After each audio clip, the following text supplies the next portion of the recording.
For me, the Bucks are the best team in the East. I know right now with where they are stationed in terms of standing-wise, they're third.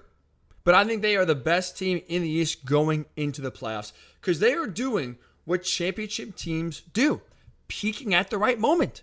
They didn't get off to a hot start. Even middle of the year, it wasn't like they were playing their best basketball. They have really rounded into form nicely to where coming out of the All-Star break, they're playing some of their best basketball.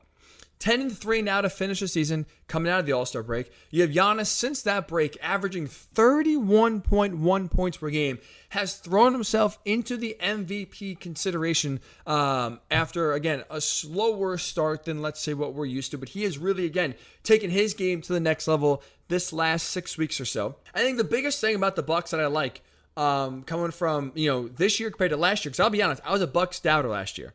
I picked against them especially early on in the series against the Nets when they lost Game 5 when Kevin Durant had that insanely miraculous game by himself where James Harden was hurt and Kyrie Irving was hurt and the Bucks still lost. I was a Bucks doubter since then. But the biggest advantage they have and the biggest thing that changes my opinion from last year to this year, obviously they won the title, it helps, but the confidence that comes with winning a title. The confidence of climbing the mountain, getting it done, and knowing, hey, we can do it. We've done it once before. We can absolutely do it again. I thought at times last year, and again, especially in Game 5 in that second round series against the Nets, I thought this team lacked confidence. They looked like, and there was times where they kind of had that, here we go again feeling. If you remember, the Bucks really, for the most part, have not had a lot of postseason success up to last year. They were up 2-0 the year the Raptors won the title in 2019. They're up 2-0 in that series, and Toronto won 4 straight games. The bubble year, the following year, they got smoked by the Heat. Smoked, embarrassed. Giannis won his second consecutive MVP award, and they got run out of the gym by the Heat in the playoffs. There has been some bad moments for the Bucks in the postseason, and like I said, at times last year, even though they demolished the Heat in the first round last year, in that Nets series, it's still kind of like, here we go again. It's kind of, kind of living that nightmare over and over and over again. But to their credit, they pushed through, overcame that feeling, and won a title. And now this year, I think they bring that bravado. They bring that championship swagger where they're going to the postseason not scared of anyone. There's a lot of talk and a lot of discussion about teams up top jockeying to try to avoid the Nets in the first round. Do we want to win and face them? Do we want to lose? Talking about position seeding, I know Milwaukee said a lot of players yesterday, but to me, they seem like a team right now that doesn't care who they play. They have confidence no matter if they face the Nets again, if they face the Heat, if they play the Celtics. To me, the Bucks have a legitimate advantage in terms of confidence. Obviously, they have the talent to do so, as we've seen last year.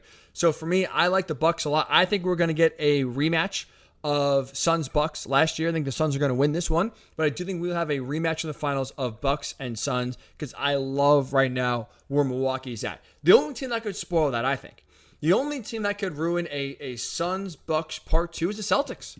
Because we talk about peaking at the right time like we just did for the Bucks.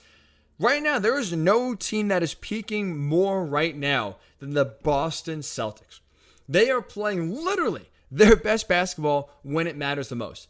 On January 6th, if we go back to that, so 2 months into the season, or 3 months into the season, they were 18-21. On January 6th, 18-21. Since that time, from January 6th to April 10th, they have gone 33-10. 33-10 in that stretch. They have been by far the hottest team in the NBA. And we talked about defense. Right? What are we talking about with the Suns as to why I'm so impressed and why I think they're coming out of the West easily and winning the title? Because they score at will, but also, most importantly, they get a ton of stops as well. They are elite offensively and they are elite defensively. The Celtics are an elite defensive team. They have the best defensive rating in the NBA this season.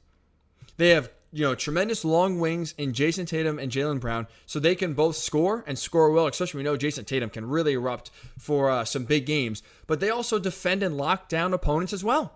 Now, the loss of Robert Williams is a killer, and especially now, most likely they'll play the Nets, right? The Celtics are the 2 seed. The Nets are playing the Cavs in the play-in game on Tuesday night. I expect the Nets to win that game, so we should get Nets-Celtics in round number 1. The loss of Robert Williams, because it's believed that timeline-wise he could and should return maybe by the second round of the postseason, dealing with a meniscus injury. That's huge, obviously, for Boston. But I do think even though they're playing the Nets shorthanded, I still think they'll beat them.